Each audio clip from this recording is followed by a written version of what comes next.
South Asian community ਨੂੰ ਮੇਰੇ ਵੱਲੋਂ ਸਤਿ ਸ਼੍ਰੀ ਅਕਾਲ, ਨਮਸਕਾਰ ਤੇ ਸਲਾਮ। ਤੁਹਾਡੀ ਜ਼ੋਰਦਾਰ ਮੰਗ ਦੇ ਉੱਤੇ ਯੂ ਟਾਈਮਜ਼ ਦੀ ਟੀਮ ਤੁਹਾਡੇ ਵਾਸਤੇ ਲੈ ਕੇ ਆਈ ਹੈ ਪੰਜਾਬੀ ਵਿੱਚ Indo Canadian news. Here we are the news with a difference. ਅੱਜ ਦੀ ਪਹਿਲੀ ਖਾਸ ਖਬਰ ਯੂਐਸ ਤੋਂ। ਵਾਸ਼ਿੰਗਟਨ ਯੂਐਸ ਸਟੇਟ ਅਥਾਰਟੀਜ਼ ਉਹਨਾਂ ਸਾਰੇ 306 ਵਿਦਿਆਰਥੀਆਂ ਖਿਲਾਫ ਐਕਸ਼ਨ ਲਏਗਾ ਜਿਹੜਾ ਕਿ ਆਪਣਾ ਵੀਜ਼ਾ ਗੈਰ ਕਾਨੂੰਨੀ ਤਰੀਕੇ ਦੇ ਨਾਲ ਵਧਾਉਣ ਦੀ ਕੋਸ਼ਿਸ਼ ਵਿੱਚ ਫੜੇ ਗਏ। ਇੱਕ ਸਟ੍ਰਿੰਗ ਆਪਰੇਸ਼ਨ ਦੇ ਵਿੱਚ ਫੜੇ ਗਏ ਯੂਐਸ ਦੇ ਸਟੇਟ ਅਧਿਕਾਰੀਆਂ ਅਨੁਸਾਰ ਇਹ ਤਾਂ ਸਿਰਫ ਇੱਕ ਟਿਪ ਆਫ ਦਾ ਆਈਸਬਰਗ ਹੈ ਤੇ ਗੈਰ ਕਾਨੂੰਨੀ ਵੀਜ਼ੇ ਦੇ ਘਪਲੇ ਦੀਆਂ ਜੜ੍ਹਾਂ ਤਾਂ ਬਹੁਤ ਅੰਦਰ ਤੱਕ ਹਨ।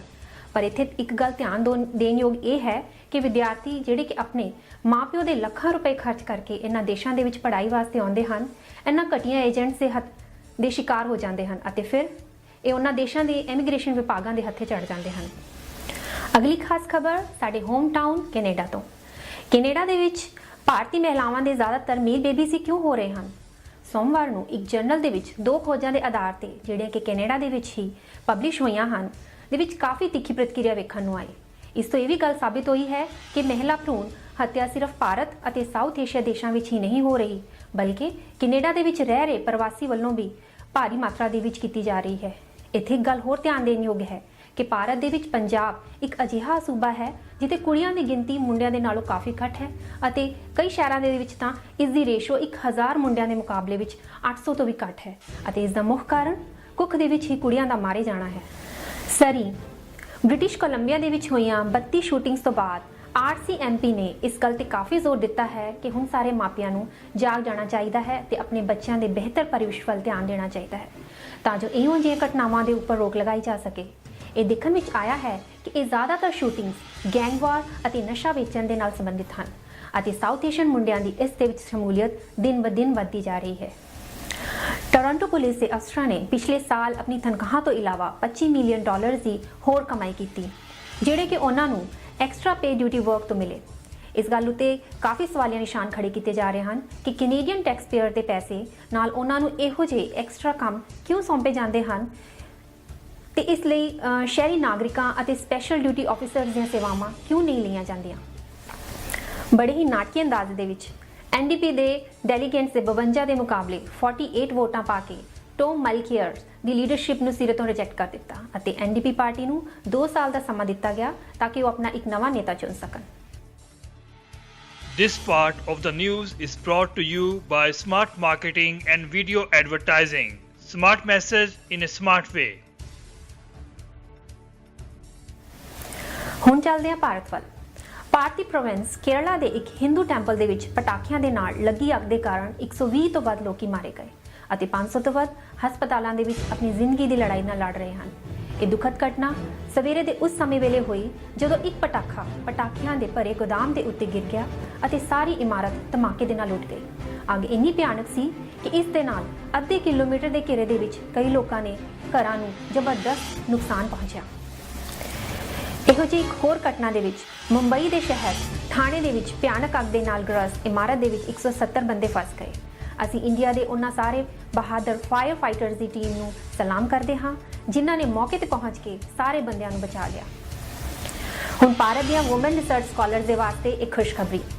HRD ਮਿਨਿਸਟਰ ਸਮ੍ਰਿਤੀ ਇਰਾਨੀ ਦੇ ਵੱਲੋਂ ਬੀਤੇ ਦਿਨੀ ਇਹ ਘੋਸ਼ਣਾ ਕੀਤੀ ਗਈ ਕਿ ਉਹਨਾਂ ਸਾਰੀ ਰਿਸਰਚ ਸਕਾਲਰਸ ਦੀ ਮਿਹਨਤ ਨੂੰ ਧਿਆਨ ਦਿੰਦਿਆਂ ਹੋਇਆਂ ਇਹਨਾਂ ਦੀ ਮੈਟਰਨਿਟੀ ਲੀਵ ਦੀ ਮਿਆਦ 240 ਦਿਨਾਂ ਦੇ ਤੱਕ ਵਧਾ ਦਿੱਤੀ ਗਈ ਹੈ। Canadian prime minister Justin Trudeau ਦੇ ਵੱਲੋਂ ਵਿਸਾਖੀ ਦੀ ਫੰਕਸ਼ਨ ਵਿੱਚ ਬੜੀ ਹੀ ਗਰਮਜੋਸ਼ੀ ਦੇ ਨਾਲ ਸ਼ਮੂਲੀਅਤ ਕੀਤੀ ਗਈ।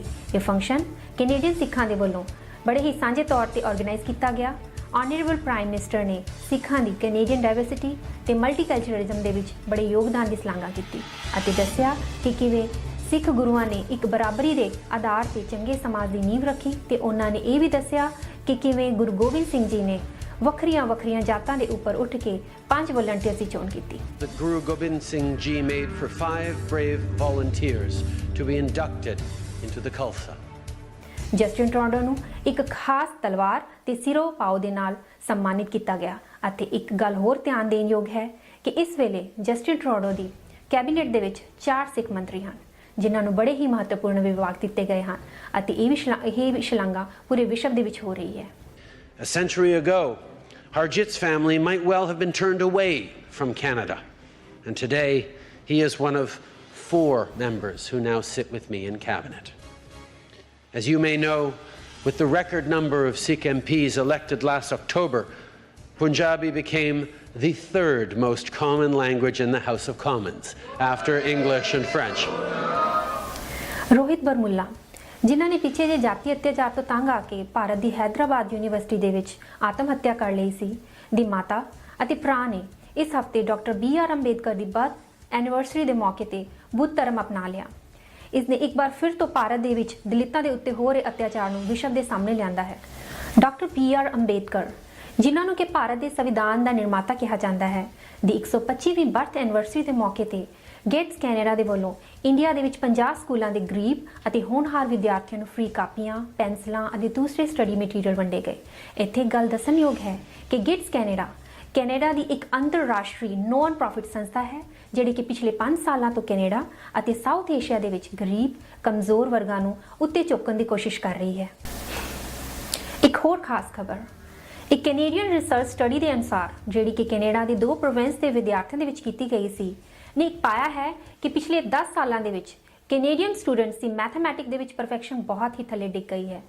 ਹਾਲਾਤ ਇਹ ਹਨ ਕਿ ਜ਼ਿਆਦਾਤਰ ਵਿਦਿਆਰਥੀਆਂ ਨੂੰ ਤਾਂ ਮੈਥ ਸ਼ਬਦ ਤੋਂ ਡਰ ਲੱਗਦਾ ਹੈ। ਐਜੂਕੇਸ਼ਨ ਅਥਾਰਟੀ ਵਾਸਤੇ ਇੱਕ ਬੜਾ ਹੀ ਸੰਕਟ ਹੈ, ਬੜੇ ਹੀ ਸੰਕਟ ਦਾ ਸੂਚਕ ਹੈ। ਇਸ ਰਿਪੋਰਟ ਦੇ ਵਿੱਚ ਇਹ ਕਿਹਾ ਗਿਆ ਹੈ ਕਿ ਅਧਿਆਪਕ ਅਤੇ ਮਾਪਿਆਂ ਨੂੰ ਸਾਂਝੇ ਤੌਰ ਤੇ ਇਸ ਗੱਲ ਵੱਲ ਕੋਸ਼ਿਸ਼ ਕਰਨੀ ਚਾਹੀਦੀ ਹੈ। ਹੁਣ ਸਪੋਰਟਸ ਜਗਤ ਤੋਂ ਮਲੇਸ਼ੀਆ ਦੇ ਵਿੱਚ ਖੇਡੇ ਗਏ ਸੁਲਤਾਨ ਅਜ਼ਲਾਨ ਸ਼ਾਹ ਕੱਪ ਦੇ ਫਾਈਨਲ ਮੈਚ ਦੇ ਵਿੱਚ ਭਾਰਤ ਨੇ ਪਾਕਿਸਤਾਨ ਦੇ ਉੱਤੇ 1 ਦੇ ਮੁਕਾਬਲੇ 5 ਗੋਲਾਂ ਦੇ ਨਾਲ ਬਹੁਤ ਵੱਡੀ ਜਿੱਤ ਹਾਸਲ ਕੀਤੀ। ਦਿੱਲੀ ਦੀ ਪ੍ਰਿਯਦਰਸ਼ਨੀ ਚੈਟਰਜੀ ਨੂੰ FBB Femina miss world India 2016 ਦੇ ਰੋਮਾਂਚਕ ਮੁਕਾਬਲੇ ਦੇ ਵਿੱਚ ਸੁਪਰਸਟਾਰ ਸ਼ਾਹਰੁਖ ਖਾਨ ਦੇ ਵੱਲੋਂ ਜਿੱਤ ਦਾ ਤਾਜ ਪਹਿਨਾਇਆ ਗਿਆ। ਇਸ ਮੌਕੇ ਤੇ ਸ਼ਾਹਿਦ ਕਪੂਰ ਅਤੇ ਜੈਕਲਿਨ ਫਰਨਾਂਡਸ ਦੇ ਵੱਲੋਂ ਬੜੀ ਹੀ ਉਤੇਜਕ ਪਰਫਾਰਮੈਂਸ ਦਿੱਤੀ ਗਈ। ਉਹ ਨਜ਼ਾਰਾ ਵੇਖਣ ਵਾਲਾ ਸੀ ਜਦੋਂ ਮਸ਼ਹੂਰ ਡਿਜ਼ਾਈਨਰ ਫਾਲਗੁਨੀ ਅਤੇ ਸ਼ੈਨ ਪੀਕੌਕ ਦੇ ਵੱਲੋਂ ਡਿਜ਼ਾਈਨ ਕੀਤੀਆਂ ਗਈਆਂ ਡਰੈਸਿਸ ਦੇ ਨਾਲ ਸਜੀਆਂ ਮੁਟਿਆਰਾਂ ਨੇ ਰੈਂਪ ਤੇ ਆਪਣੀਆਂ ਅਦਾਵਾਂ ਦਾ ਪ੍ਰਦਰਸ਼ਨ ਕਰਦਿਆਂ ਹੋਇਆਂ ਨਜ਼ਰ ਆਈਆਂ। ਸੋ ਦੋਸਤੋ, ਸਾਨੂੰ ਦੇਖਣ ਤੇ ਸੁਣਨ ਵਾਸਤੇ ਧੰਨਵਾਦ। ਅਸੀਂ ਅਗਲੇ ਹਫਤੇ ਫੇਰ ਇੰਡੀਓ ਕੈਨੇਡੀਅਨ ਨਿਊਜ਼ ਦੇ ਪੰਜਾਬੀ ਐਡੀਸ਼ਨ ਦੇ ਨਾਲ ਤੁਹਾਡੇ ਸਾਹਮਣੇ ਪੇਸ਼ ਹੋਵਾਂਗੇ। ਤਦ ਤੱਕ ਆਪਣਾ ਧਿਆਨ ਰੱਖੋ, ਖੁਸ਼ ਰਹੋ ਤੇ ਤੰਦਰੁਸਤ ਰਹੋ।